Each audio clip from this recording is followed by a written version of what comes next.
Ang kwento ni Tomby.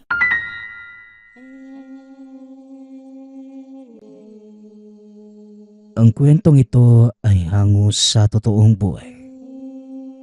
Mula ito sa isa nating tagapakinig. Karanasan ito ni Franco. Walang eksaktong taon. Probinsya ng Masbate. Minsan sa ating kasaysayan, naranasan ng mga tao ang pananalanta ng iba't ibang klaseng nilalang. Lalong-lalo na sa usapin ng aswang. Sa panahong ding yun, lumitaw ang mga antingerong may kakayanang tugisin at patayin ang mga nilalang na gumagambala sa katahimikan ng mga tao. Isang organisasyon na sinalihan ng tampok nating mga bida na si Franco at Silas. Mas kilala ang dalawa sa tawag na Kambal Bertudes. Ang layo ng organisasyong ito ay maituro ang lihim na karunungan sa mga nararapat lamang. Ngunit may isang bagay na ipinagtataka si Franco. Mas nakababata ito kung ituring ng grupo. Dahil bukod sa lihim na karunungang tinutuklas, inaaral din nila ang kaalaman ng mga aswang. Nang mga panahong yun, bagong pasok pa lamang sila sa samahan. Kasama nito si Silas, na mas nauna kesa sa kanya. Silas, bakit ba kailangan nating pag-aralan yung mga kaalaman ng aswang? Para saan ba yung mga yan? Hindi ba nagsasanay tayo para patayin sila? Wika ni Franco. Inaaral natin ang kakayanan ng mga aswang para malaman ang kanilang kahinaan. Pero mag-iingat ka, Franco. Dahil maaari mo ring ikapahamak ang mga aral na yan. Unawain mo sana ng mabuti ang mga nakasulat, lalo na sa mga dasal na ginagamit nila sa ritual. Tugon ni Silas. Yun na nga, Silas Maaari pala nating ikapahamak yung kaalamang to. Bakit pa nating kailangang pag-aralan? Pagdating ng panahon, mauunawaan mo din ang lahat. Sa ngayon, sundin mo na lang muna ang sinasabi nila Supremo. Pag-uusap ng dalawa. Nasa ilalim ng superbisyon ni Silas ang kapatid. Isinama niya ito dahil na din sa kagustuhang matuto ng binata kung paanong pangalagaan ang sarili laban sa mga aswang. Ang dahilan ng mga ito kung bakit sumapi sa samahan ay para makapaghigante. Pinatay ng aswang ang kanilang mga magulang. Tumatak sa kambal ang matinding galit at malakas na pagnanasang makapaghigante. Nagbabasa si Franco sa ilalim ng puno. Napansin naman ito ni Mang Teodulo, ang kinikilalang supremo at maestro ng kambal. Aba, mukhang tutok na tutok ka dyan sa binabasa mo Wika ni Mang Teodulo. Supremo, kayo po pala. Inaaral ko kasi mga aral ng aswang Lalo na tong mga orasyon nila. Total, nandito ka na lang din po. Pwede ko bang malaman kung bakit kailangan naming pag-aralan yung mga ganitong dasal? Tanong ni Franco. Magandang katanungan. Pero hindi ba naipaliwanag sa'yo ni Silas ang lahat?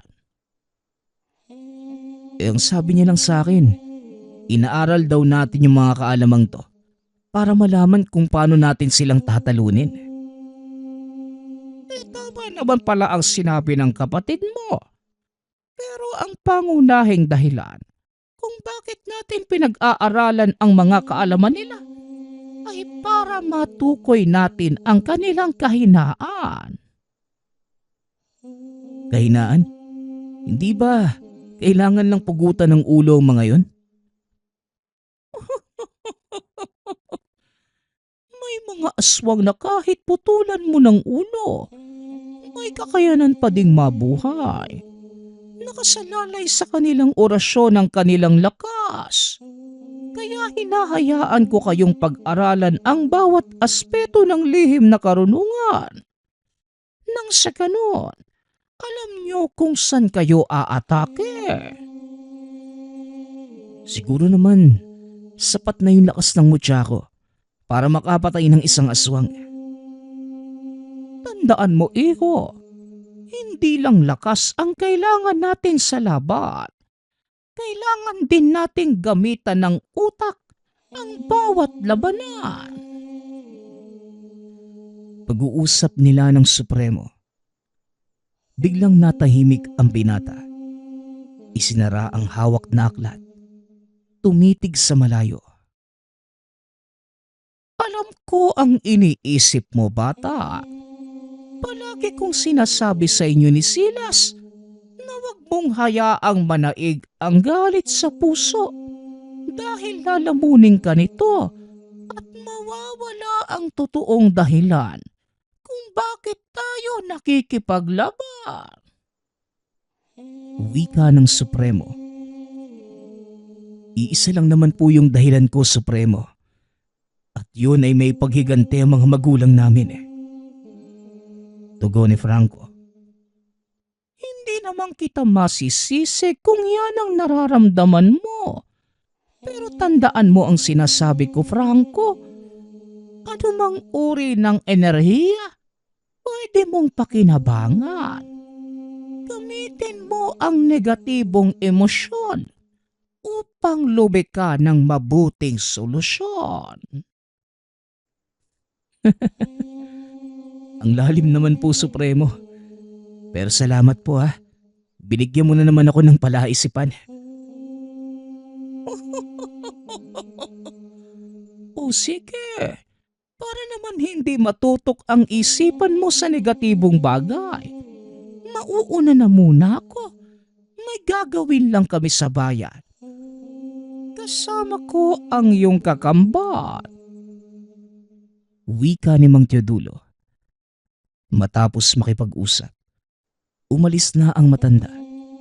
Patuloy na nagbasa ng aklat si Franco hanggang sa hindi na namalayang papalubog na ang araw. Tumayo ang binata, nagpunta sa kubo. Nakaamoy ito ng masarap na pagkain sa kusina. Nakaramdam ng gutom. Bago pa man ito makapasok, natanaw na niya si Mang Teodulo na nagmamadaling pumunta sa kubo. Inaantay niya itong makalabas. Laking gulat ng binata. Dahil paglabas na matanda, meron na itong dalang sandata. Dali-daling tumakbo si Franco palapit sa Supremo upang tanungin kung ano ang nangyari.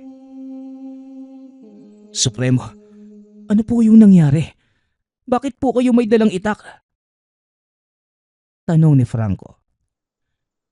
May nangyayari sa amin habang pabalik kami dito. Naiwan ang kapatid mo sa bayan upang magbanman. Tugon ni Mang Teodulo. Mga aswang po ba? Oo, Franco.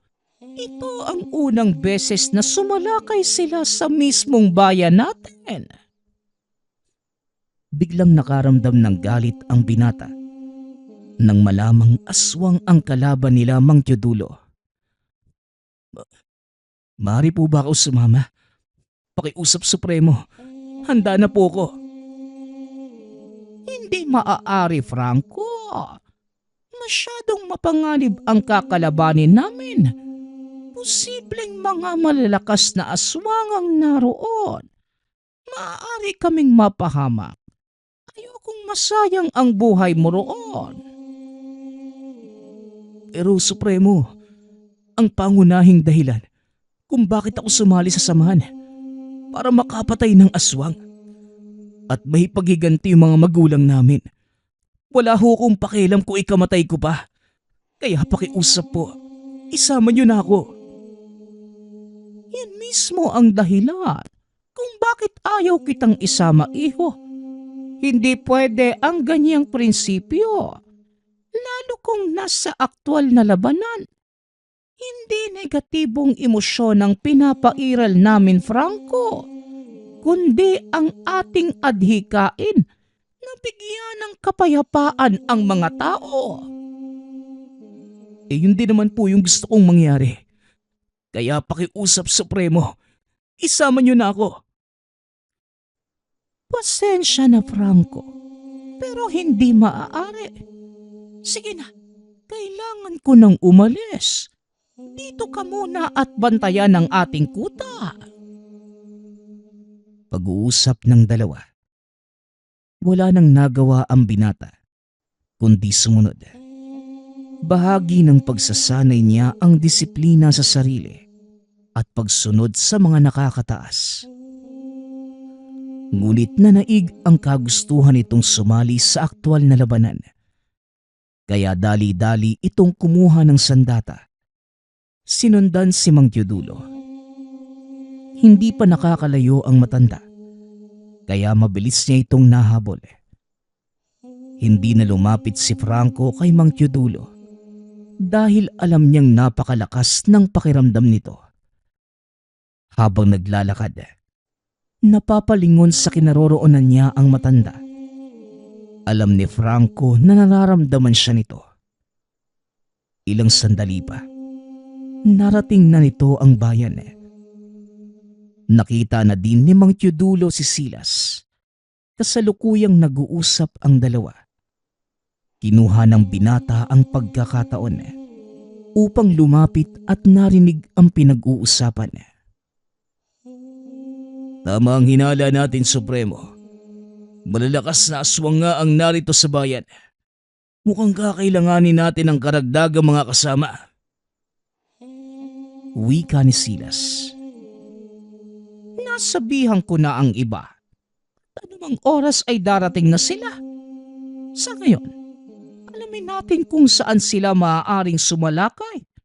Nang sa ganon, maiwasan natin ang mas malaking sakuna. Tugon ni Mang Teodulo.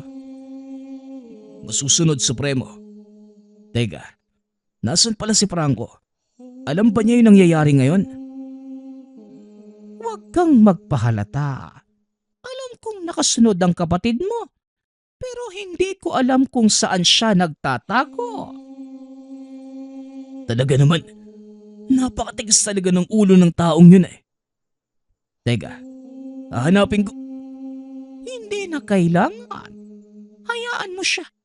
Ito ang magsisilbing pagsubok niya. Pero Supremo, mapanganib po ang labang to para sa kanya. Malakas si Franco, oo. Pero hindi pa niya kabisado ang paggamit sa mutya ng hulog. Kaya nga dito natin malalaman kung may natutunan ang kapatid mo. Mahabang panahon na din ang nakalipas. Simula nang sumali kayo sa samahan. Ito na nga bang ikinakatakot ko eh. Masyadong padalos-dalos ang galaw ni Franco. Yan ang kadalasang dahilan kung bakit siya napapahamak. Hindi ba tututong lumakad ang isang bata kung hindi siya madadapa? Bigyan mo ng pagkakataon ng iyong kapatid dahil kailangan niyang maranasan na masaktan o masugata para lang matuto. Pag-uusap ng dalawa. Ilang sandali pa, nagsidatingan ang iba pang mga kasama. Patuloy na nagmamasid si Franco hanggang sa nakapagpasya ang pangkat na simulan na ang pagtugis sa mga aswang. Naghiwa-hiwalay ang mga ito. Sinuyod ang buong bayan. Patuloy na sinusundan ni Franco ang kapatid at si Mang Teodulo. Ilang segundo pa ang nakalipas. Huminto ang mga ito sa mismong plaza. Naramdaman ni Franco ang kakaibang enerhiya sa paligid. Natandaan nito ang mga nabasa tungkol sa mga aswang. Alam ng binatang nasa paligid lamang ang mga ito. Matyagang nagmamasid si Franco sa pagbabakasakali na makakita ito ng palatandaan ng mga aswang. Yun din ang unang pagkakataon na makakaharap niya ang totoong aswang. Ilang sandali pa, isang malaking ibon ang napansin ni Franco. Base din sa mga nabasa, gumagamit ng balat kayo ang mga aswang upang hindi makita ang kanilang totoong anyo. Sinundan ng tingin ni Franco ang malaking ibon hanggang sa lumapag ito malapit sa kinatatayuan ni Mang Teodulo. Dito na nagsimulang kumilo si Franco. Marahan itong naglakad papunta sa kinaroroonan ng mga kasamahan. Inantay na sumalakay ang mga aswang. Nagsimulang kumilos ang nilalang.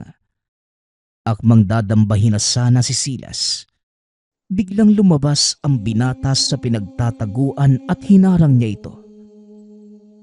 Napalingon naman si Mang Teodulo at Silas dahil biglang nagpakita ang binata. Nakikipagbuno ito sa aswang gamit ang kamao. Malalakas na suntok ang binibitawan ng binata at sa bawat pagtama ay siya ding pag-uga ng katawan ng kalaban. Sadyang malakas at kakaiba ang kapatid mo. Ngayon natin malalaman kung magagawa niyang pagtagumpayan ang labang ito. Walang duda, mananalo si Franco. Pero ang ikinakatakot ko, baka mawala siya sa konsentrasyon at tuluyang mabulagan ng galit. Hayaan mo lang, Silas. Magtiwala ka sa akin. Kung ano ang pinagdaanan mong pagsasanay, yan din naman ang ginagawa ko sa kanya. Pag-uusap ng dalawa, napabuntong hininga si Silas. Natatakot ito sa maaaring mangyari. Alam niyang hindi sanay sa pakikipaglaban sa mga aswang ang kapatid. Gayunpaman, malaki ang tiwala nito sa pagsasanay na ibinibigay ni Mang Teodulo. Muling ibinaling ng dalawa ang atensyon sa binatang nakikipaglaban. Bigla itong tumilapon palayo. Mabilis na tumayo si Franco. Tumakbo pasugod sa kalaban. Walang hiya ka. Tignan natin ngayon kung mabubuhay ka pa sa gagawin ko. Wika ni Franco. Sabay suntok sa nilalang. Tinamaan ito sa sikmura. Nayanig ang buong katawan ng nilalang. Dahilan para mapaluhod. Hawak-hawak ng aswang ang tiyan.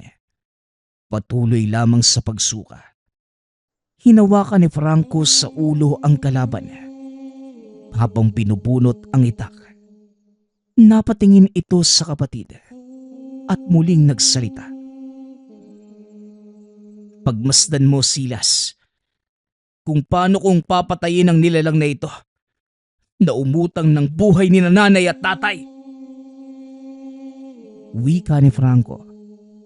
Matapos magsalita, itinarak nito ang itak sa leeg ng nilalang at tuluyang pinutulan ito ng ulo. Nakita ni Silas ang galit sa mga mata ng kapatid. Alam niyang hindi ito mapipigil. Sa oras na magpakita ang iba pang mga aswang sa mga sandaling yun. Tama na, Franco. Maghunos dili ka. Masisira ang plano ni Supremo. Hindi, Silas. Hayaan mo ang kapatid mo. Kagaya ng sinabi ko, ito ang magiging batayan kung may natutunan siya sa lahat ng itinuro ko. Wika ni Mang Teodulo. Dahil sa nangyari, naglabasan ang mga kasamahan ng aswang na pinatay ni Franco. Pinaikutan sila ng mga ito. Dali-daling bumunot na ng sandata si Silas. Hinarap ang mga kalaban. Ngunit laking gulat ng dalawa dahil biglang sinalubong ni Franco ang mga ito.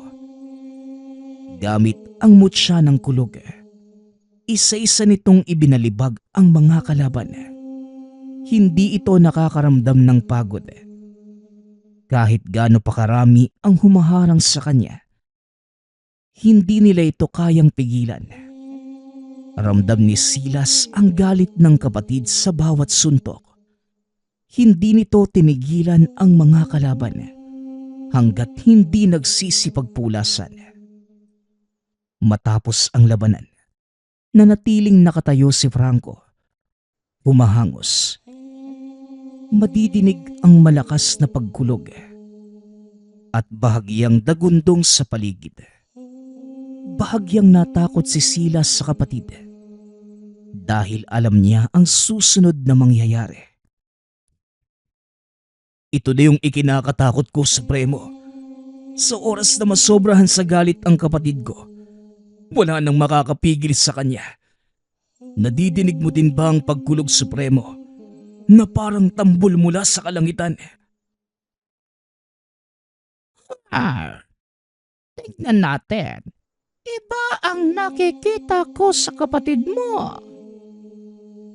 Wika ng Supremo. Maya-maya pa, huminga ito ng malalim. Tuluyang kumalma. Hindi inaasahan ni Silas ang sumunod na mangyayari. Naglakad palapit sa kanila si Franco nang nakangiti. Ano, Silas? Naniniwala ka na ba?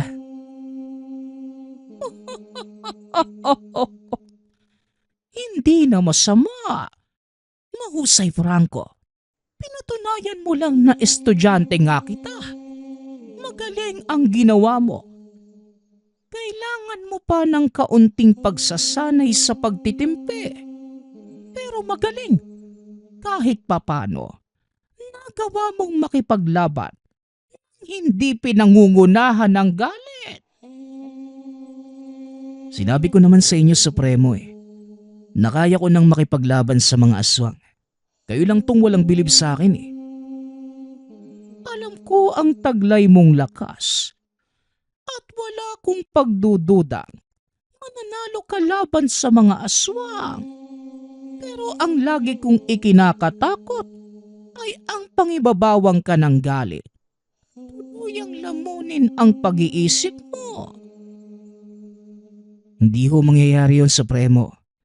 Kahit papaano naman po, tinatandaan ko yung disiplinang itinuro niyo sa akin .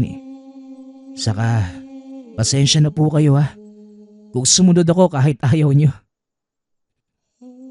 Ayos lang yun, iho. Ang totoo niyan, alam kong sumunod ka. Kaya minabuti ko na lang na gamitin ang pagkakataong ito para masubukan ka. Kung ganun, alam niyo nakasunod ako? Oo naman. Alam ko din kung saan ka banda nagtatago kanina. O siya, bumalik na tayo sa kuta. Siguradong naroon na din ang mga kasamahan natin. Pag-uusap ng dalawa. Hindi na nagsalita si Silas dahil sa mga nangyayari. Hindi niya inaasahan na magagawang pagtagumpayan ng kakambal ang pagsubok ng kanilang maestro. Gayunpaman, masaya ang binata dahil sa wakas. Napatunayan ni Franco na karapat-dapat siya sa tiwala ng kanilang pinuno. Sa susunod na mga lakad, siguradong tayo na ang magkasama. Kaya huwag kang magpapasaway, ha? Oo na, Silas. Huwag kang mag-alala. Akong bahala sa'yo. Sa likod mo lang ako. Gayon din ako, Franco. Kagaya ng pangako natin dati. Walang mag-iiwanan. Siyempre naman, tayo na nga lang yung naiwang magkasama . Mag-iiwanan pa ba tayo? Tara na, nagugutom na ako eh. Ano kaya yung makakain sa kusina? Pag-uusap ng kambal. Pagdaan ng mga araw, kasama na si Franco sa mga operasyon at sa pinagsamang lakas ng kambal at sa kanilang pinagsamang bertud, nakulog at kidlat. Maraming aswang ang napilitang umalis sa lugar. Sa pag-aakalang payapa na ang lahat, nagpasyang magpahinga ang ilan sa kanilang mga kasama. Tanging si Franco at Silas ang naiwan sa kuta, kasama ang supremong si Mang Teodulo. Lingid sa kalaman ng mga ito na meron pang mas malaking panganib na paparating. Bakit hindi muna kayo magliwaliw? Tahimik naman na ang bayan. Wala naman po kaming alam na puntahan eh. Isa pa, magsasayang lang po kami ng oras. Oo nga Manong, mas mabuti na pong nandito kami sa kuta. Para kahit papano, handa tayo kung sakaling bumalik ang mga kalaban. Sa mga nangyari, malabo nang bumalik ang mga yon. Kung sakaling bumalik man sila, hindi na lantaran gaya ng dati. Salamat sa inyong dalawa dahil tinubuan ng takot ang mga aswang na yon. Ayoko lang pong magpakambante, Supremo. Hindi natin alam yung galaw ng mga aswang na yun eh. Maaaring nag-aantay lamang sila ng tamang pagkakataon para muling sumalakay. Tama si Silas, Supremo. Base sa mga napag-aralan ko, hindi basta palalampasin ng mga aswang ang kahihiyang sinapit nila. Malaki na nga ang pinagbago mo. Mas umuunlad ka pa lalo, Franco. Magaling. Sa wakas ay nagbunga na din ang lahat ng pagtuturo ko sa'yo. Kayong bahala. Sige na. Papahinga na ako. Wika ni Mang Teodulo. Bago pa man makapasok ng kubo ang matanda, may dumating na isa sa mga kasamahan. Sugatan ito at halos hindi makapagsalita. Anong nangyayari, Bitong? Bakit sugatan ka? Nasaan ang mga kasamahan mo? Wala na sila, Supremo. Sinalakay kami ng mga aswang habang nasa daan pabalik ng kampo. Napag-alaman naming naghahanda sila sa pagsalakay dito. At natunugan ng mga lintik ang isa sa mga kasama ko. Napakadami nila, Supremo. Higit ang bilang kesa sa nauna. Kaya wala kaming nagawa. Sinubukan naming tumakas pero napatay ang ilan sa mga kasama ko. Habang ang iba naman, nagsipagtago. Ako na lang ang mag-isang nakarating dito ng buhay. Pero mukhang hindi na din ako magtatagal, Supremo. May lason ang kuko ng aswang na nakalabang ko. Paralisado na ang kaliwang bahagi ng kamay ko. Magpahinga ka at ipapatawag ko ang manggagamot natin. Silas, Franco, alam niyo na ang dapat gawin. Sinasabi ko na nga ba talaga eh. Nag-aantay lang sila ng pagkakataon. Sinamantala nila ang pagiging kampante ng kilusan. Humanda sila. Sa oras na tumuntong ang mga yon sa lugar na to, hindi ko sila titigilan. Hanggat may buhay, ni isa man sa kanila.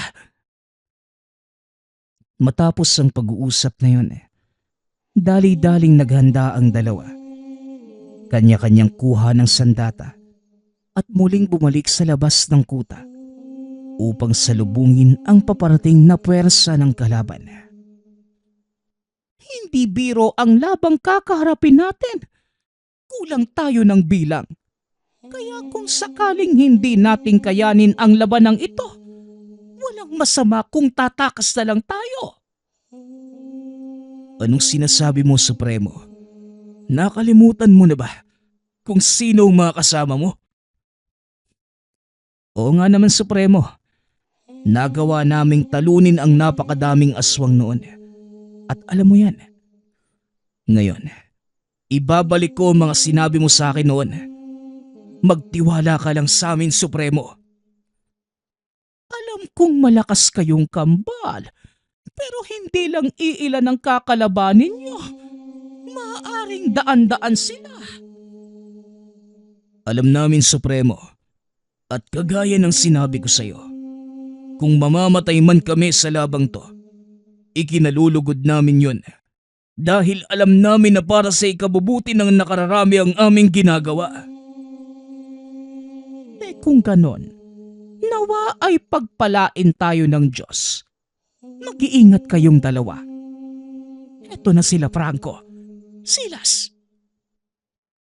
Wika ni Mang Teodulo. Maya-maya pa, naglabasan ang mga kalalakihang walang pang-itaas na damit. Nanlilisik ang mga mata at tila gigil na gigil. Kanya-kanyang bunot ng sandata ang tatlo. Nag-aantay na kumilos ang mga kalaban. Maya-maya pa, nagsipaglusob na ang mga ito. Ngunit hindi nila magawang makalusot sa depensang nakapalibot sa kuta. Ilang minuto lang ang itatagal ng depensang yan. Sapat lang para sana makatakas tayo. Pero mukhang wala na kayong planong umatras. Wika ni Mang Teodulo. Tama ka, Supremo. Hindi kami aatras. Hayaan natin silang makapasok para matapos na ang lahat ng ito. Tugon ni Silas. Ilang minuto pa ang nakalipas. Tuluyang bumagsak ang depensa ng kuta. Isa-isang nakapasok ang mga nilalang. Sinalubong ito ng magkapatid sa pangunguna ni Silas. Taglay ng binata ang kakaibang bilis dahil sa mutya ng kidlat. Nakasunod naman sa kanya si Franco. Bawat aswang na nakakapasok sa kuta, hindi na nakakalabas ng buhay. Tuloy-tuloy lamang sa pakikipaglaban ang mga ito. Hanggang sa tila kumalma na ang mga kalaban. Huminto na din ang pagpasok ng mga aswang sa kuta. Oh, ano na? Yun na ba yung kabuuang bilang nila? Sandali lang. Hindi pa tapos ang laban. Masama ang kutob ko sa biglaang pagtigil nila. Yun din ang iniisip ko, Supremo. Franco, maghanda ka. Mukhang may mas malakas pang paparating. Pag-uusap ng tatlo. Maya-maya pa, biglang nawasak ang bahagi ng kural na nagsisilbing harang ng kuta at tatlong malalaking nilalang ang pumasok. Mukhang ito na ang pinakamalakas nilang mandirigma. Sa palagay ko nga, Manong, mukhang mapapalaban tayo ng gusto nito ah. Walang sabi-sabing sumugod si Franco. Malakas na suntok ang ibinigay nito sa unang nilalang. Hindi naman nagpahuli ang dalawa. Gamit ang mataas na antas ng kakayanan sa tigalpo, pinigilan ni Mang Teodulo ang isa sa mga kalaban. Samantalang si Silas naman, hinarap ang isa pa. Hindi alintana ng tatlo ang lakas na taglay ng mga kalaban.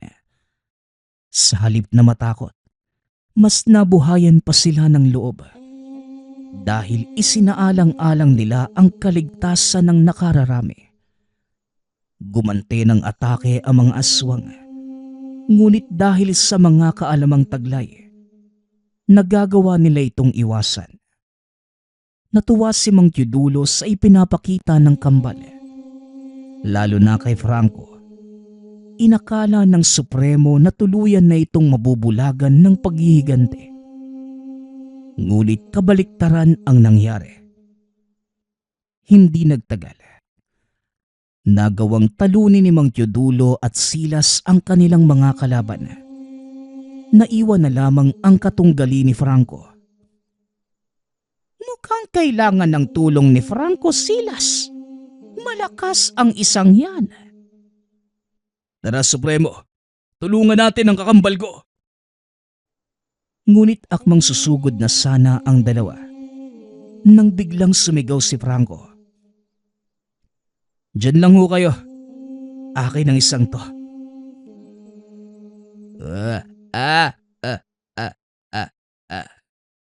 Balakas ang loob mo, bata.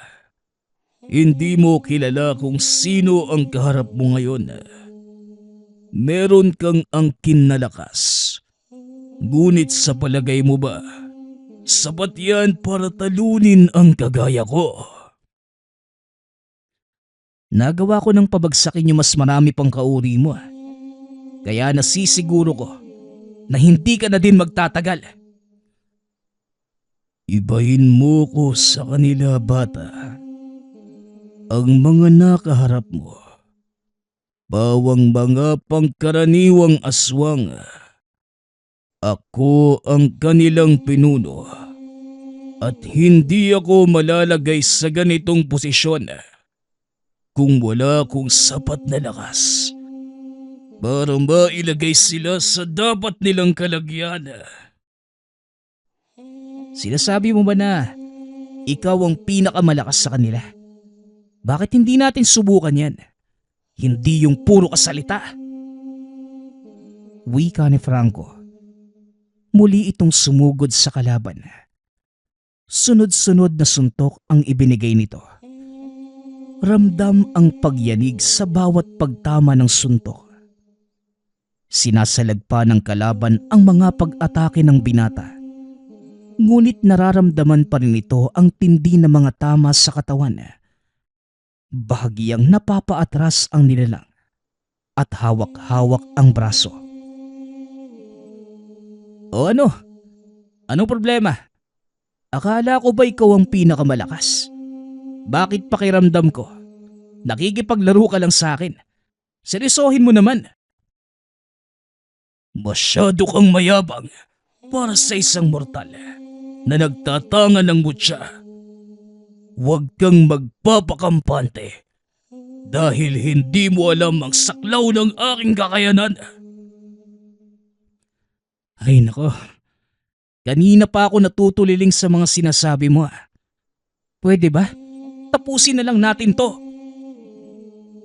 Kung yan na ang gusto mo, ngayong gabi, wawakasan ko ang buhay niyong lahat. Wika ng aswang. Mabilis itong naglaho sa paningin ni Franco. Gayunpaman, napakalakas ng pakiramdam ng binata. Nalaman ito kung saan sunod na manggagaling ang atake ng kalaban. Sumuntok ang aswang mula sa likod ni Franco. Ngunit nagawa niyang saluhin ang kamao ng nilalang gamit ang kaliwang kamay. Marahang itinulak ni Franco ang kalaban. Hindi ito makapaniwalang nagagawa siyang paatrasin ng binata. Ngumiti ng nakakaloko si Franco. Hinawakan ng mahigpit ang kamay ng aswang. Buong lakas na inihampas sa lupa ang kalaban. Ramdam ang pagyanig sa buong paligid nang tumama ang katawan nito sa lupa. Kung pagkaraniwang tao lang ang kalaban ni Franco, malamang nagkandalasog-lasog na ang mga buto nito. Pasalamat na lang talaga ako at nasa panig natin ang kapatid ko. Nakakatakot ang lakas ni Franco, Supremo. Muling nabaling ang atensyon ng dalawa sa kalaban ng binata. Tumayo ito at muling sumugod. Sa pagkakataong yun, binunot na ni Franco ang itak. Sinalubong ng taga ang kalaban. Tinamaan ito sa tagiliran, dahilan para mahintos sa pagkilos. Biglang sumambulat sa lupa ang lamang loob ng nilalang. Ni sa hinagap, hindi nito akalaing tatablan siya ng sandatang gawa ng tao. O ano, parang nagulat ka pa. Pasalamat ka nga eh, dahil binigyan pa kita ng ilang minutong pagkakataong mabuhay. Pero ngayon, medyo napapagod na ako sa paglalaro eh. Kaya tatapusin ko na to. Wika ni Franco. Inihagis ng binata ang itak paitaas. Napatingala ang aswang. Nakita nitong sinalo ng binata ang sandata. Nang tumingin ito kay Franco, nakaumang na sa leeg ang talim ng itak. Pinahanga mo ko, tao. Sa buong buhay ko, ngayon lang nagkaroon ng isang nilalang na kayang tumapat sa lakas ng isang totoong gabunan. Walang kwenta ang paghanga mo dahil hinahatulan na kita ng kamatayan. Biglang hinila ni Franco ang itak, dahilan para malaslas ang leeg ng aswang. Ito ang tuluyang tumapos sa buhay ng nilalang. Dinampot ng binata ang ulo nito at itinaas. Naglabasan ang ilan pa nitong mga kasamahan. Natakot nang makitang patay na ang kanilang pinuno. Isa-isang nagsipulasan ang mga ito hanggang sa tuluyan ng maglaho. Sa wakas, naipaghiganti ko na din kayo, Nay. Tay. Pero hindi pa dito nagtatapos ang pakikipaglaban namin ni Silas. Asahan niyo na mas marami pa kaming buhay na maisasalba. Matatahimik na kayo dyan sa kabilang buhay. Wika ni Franco. Bagaman hindi nila nagawang ubusin ang mga aswang, isinumpa ng kambal na hindi sila titigil hanggat may mga nabubuhay na aswang at may nagtatangkang sirain ang katahimikang kanilang pinangangalagaan. Itinuloy ng mga ito ang kanilang adhikain dahil alam nila na hindi na mawawala ang mga aswang sa mundo. Ngunit kahit papano, malaki ang pasasalamat ng mga tao dahil hindi na muling nanggambala ang mga aswang. Kung meron man, hindi na ganong kadalas at lantaran. Masaya ang kambal sa kinalabasan ng kanilang sakripisyo at sa paglipas ng mga taon, ipinasa nila ang kanilang mga kaalaman sa bagong henerasyon. Lahat ng ito ay dahil lamang sa Kambal Bertudes at sa kanilang bertud ng kidlat at kulog. Ang susunod nating kwento ay mula sa isa nating tagapakinig. Taong 1969, probinsya ng Zambales. Namasukan bilang hardinero sa mayamang pamilya si Carding.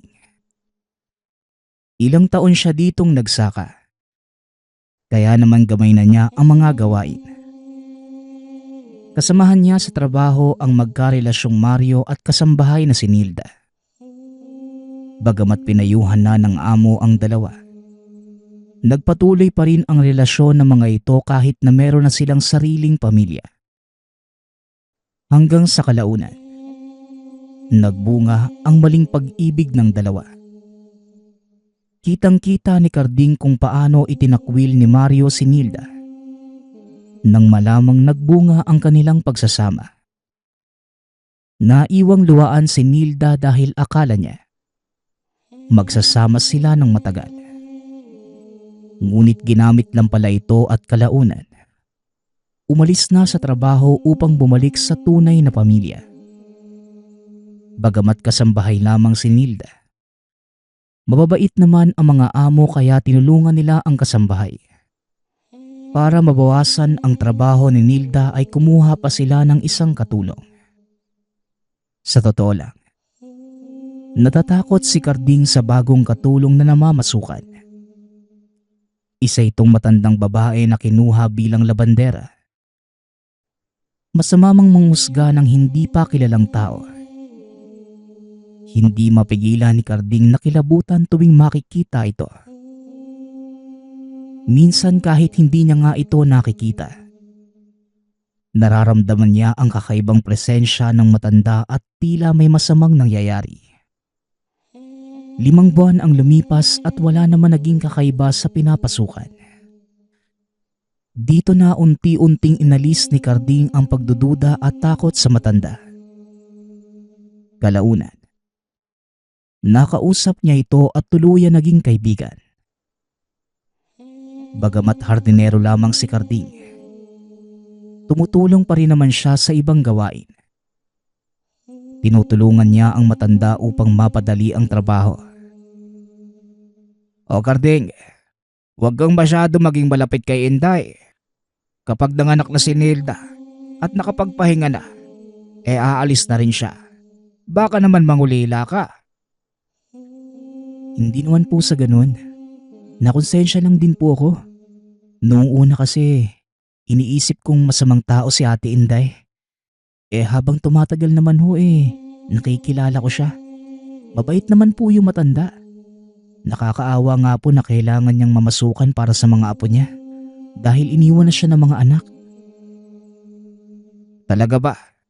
Akala ko ako lang ang nakaramdam nun. Ako rin nung unang mga araw niya ni Inday. Hindi maalis sa pakiramdam ko na merong masamang mangyayari. Parang kakaiba ang aura . Naaawa lang din ako sa matanda dahil kunento niya rin sa akin ang sitwasyon niya. O siya, mauuna na ako Carding. Ingat kayong lahat habang wala kami. Bahagyang nagulat si Carding nang malaman na hindi lang pala siya ang nakaramdam ng kakaiba sa matanda. Ngunit dahil wala namang nangyaring masama, humingi na lamang sila ng paumanhin dahil sa panghusga kay Ate Inday. Hanggang sa ilang buwan pa ang lumipas at malapit na manganak si Nilda. Iniinda nito ang matinding sakit ng katawan. Mukhang maselan ang panganganak na kagad namang pinasuri sa doktor. Napag-alaman nila na dahil ito sa matinding pagkabalisa. Kaya malaki ang posibilidad na mawala ang bata o si Inday mismo ang mawawala.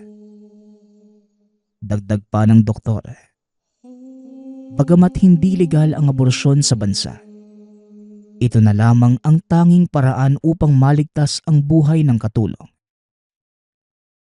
Umalis na ang doktor upang bigyan sila ng pagkakataong makapag-isip. Ayaw naman sana nilang mawala si Nilda dahil itinuring na nila itong kamag-anak at napamahal na sila.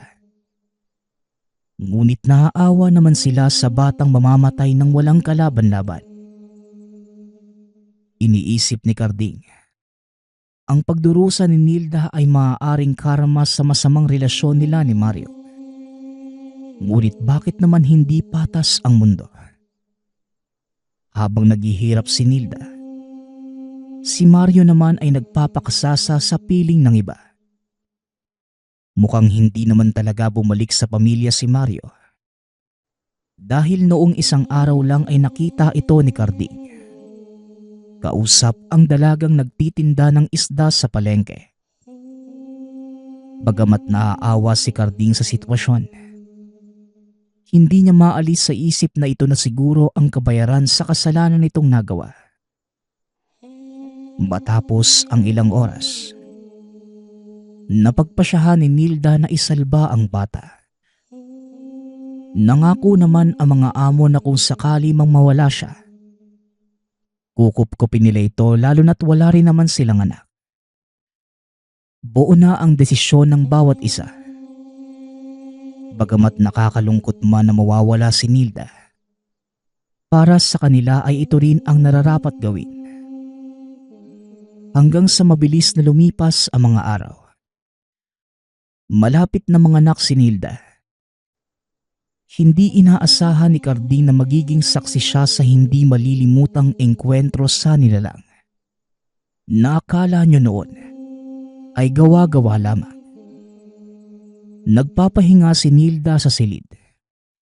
Nakisuyo itong abutan siya ng maiinom na tubig dahil hindi na niya kaya pang tumayo. Sinunod naman ito ni Carding ngunit hindi pa siya nakakapunta ng kusina nang marinig niya ang sigaw ni Nilda. Dali-dali itong umakyat upang alamin ang nangyari. Laking gulat nang makita ang napakahabang dila mula sa kisame. Kagad niyang binalot ng kumot si Nilda at hinawakan ang dila ng nilalang. Ngunit malakas ito kahit dila lamang. Tila latigo ang kilos at nakakasuka ang amoy. Hindi napigilan ni Carding na masuka. Ngunit pilit niyang tinibayan ang loob upang kalabanin ang nilalang. Kagad siyang humingi ng saklolo sa amo. Ngunit wala namang sumagot at naalalang umalis pala ang mga ito. Sinubukan pa ni Carding na hilahin ang dila ngunit napakadulas. Hinampas niya ito ng kahoy ngunit napakabilis nitong nakakailag. Naisip din ni Carding na umakyat sa kisame. Ngunit ang inaalala niya, maaaring wala na ang bata pagdating niya doon. Dahil wala nang ibang maisip, niyakap na lamang niya si Nilda upang hindi makuha ang sanggol. Ilang beses na latigo si Carding ng dila, ngunit kalaunan ay tumigil na ito. Binitawan na ni Carding si Nilda. Pagtingin niya sa sahig, nagkalat ang dugo. Nakalabas ang pusod ngunit wala na ang bata. Hinanap niya ang mahabang dila ngunit wala na ito. Napaluhod na lamang si Nilda at naghinagpis. Sinubukan pa ni Carding na lumabas ng bintana upang akyatin ang bahay ngunit pinigilan siya ni Nilda. Sinabing wala na itong magagawa pa. Huli na ang lahat. Dahil tuluyan ng nakuha ng nilalang ang sanggol. Nanghingi na lamang ng tawad si Carding dahil hindi niya naprotektahan si Nilda. Bagamat paulit-ulit sinasabi ng babae na hindi niya ito kasalanan, hindi niya maiwasang makaramdam ng konsensya na dahil sa kapalpakan, wala na ang dapat na magiging anak ni Nilda. Nadatna ng amo ang nagkalat na dugo at naghihinagpis na katulong.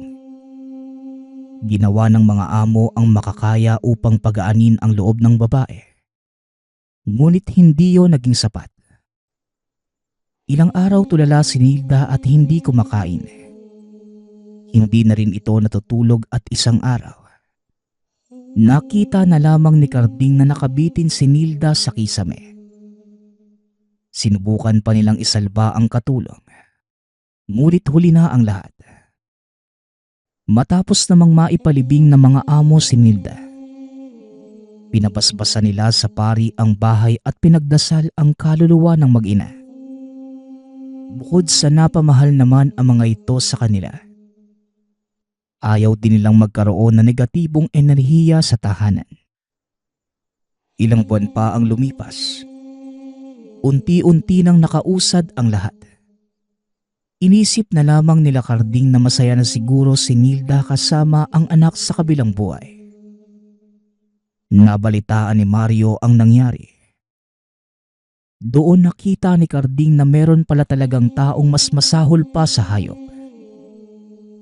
Kitang-kita niya na imbes na malungkot sa balita si Mario, nagawa pa nitong tumawa at nagpasalamat na hindi niya kailangang magsustento sa bata. Sinapak ni Carding si Mario nang marinig yon. Bagamat ilang taon na ang nakakalipas, ito pa rin ang kinikwento ni Mang Carding sa mga kakilala, lalo na sa mga anak at apo at iba pang kababaihan. Palagi dapat tayong mag-iingat sa makakarelasyon. Bukod sa doble ang balik ng karma, meron talagang mga lalaking mas masahol pa sa aswang. Nagpapasalamat nga pala ako sa lahat ng sumusuporta sa ating channel. Nawa ay patuloy niyong suportahan at pakinggan ang ating mga kwento. Hanggang sa muling pakikinig. Paalam.